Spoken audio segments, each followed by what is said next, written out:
আসসালামু আলাইকুম রহমতুল্লাহি ওয়া বারাকাতুহু।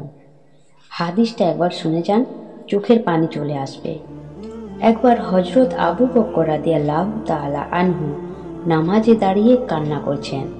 নামাজ শেষে একজন সাহাবী তাকে জিজ্ঞেস করলেন, হে আবু বকর, আপনি নামাজে দাঁড়িয়ে কান্না করলেন কেন? হজরত আবু বকর রাদিয়াল্লাহু তাআলা আনহু এর চোখ বেয়ে তখনও পানি ঝরছে। এই কথা শুনে তার অন্তরে যেন আবার ঢেউ উঠল। তিনি চোখের পানি ছেড়ে দিয়ে বললেন, হে ভাই, আমি কুরআনে এক আয়াত পড়ে কান্না করছি। তখন সেই সাহাবী জানতে চাইলেন, কোন সে আয়াত যা আপনাকে ক্রন্দন করালো? তখন আবু বকর রাদিয়াল্লাহু তাআলা আনহু বললেন, সে আয়াতটি হলো, হে বান্দা, আমি তোমার জান মাল কিনে নিলাম, বিনিময়ে আমি তোমাকে জান্নাত দিয়ে দিলাম। আয়াত নম্বর 111। সাহাবী ভেবেছিলেন জাহান্নামের শাস্তির কোন আয়াত হবে হয়তো, এজন্য আবু বকর এমন কান্না করছেন। কিন্তু এই আয়াত শুনে সাহাবী একটু অবাক হলেন এবং আবু বকর রাদিয়াল্লাহু তাআলা আনহুকে জিজ্ঞেস করে বললেন, হে আবু বকর, এ তো খুশির খবর, আল্লাহ আমাদের জানমালের বিনিময়ে আমাদের জান্নাত দান করবেন, এখানে কান্নার কি আছে? তখন হযরত আবু বকর রাদিয়াল্লাহু তাআলা আনহু সেই সাহাবীকে বললেন, হ্যাঁ প্রিয় ভাই, আমার আজকের আগে হলে আমিও এই আয়াত পড়ে খুশি হতাম, কিন্তু আজ এমন একটি ঘটনা ঘটেছে যার ফলে আমি কান্না করতে বাধ্য হয়েছি।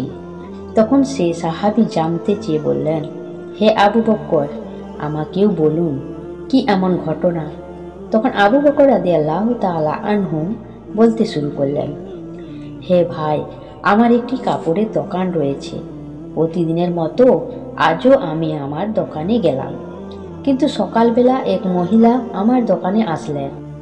তিনি বেশ কিছুদিন আগে আমার কাছ থেকে কাপড় নিয়েছিলেন।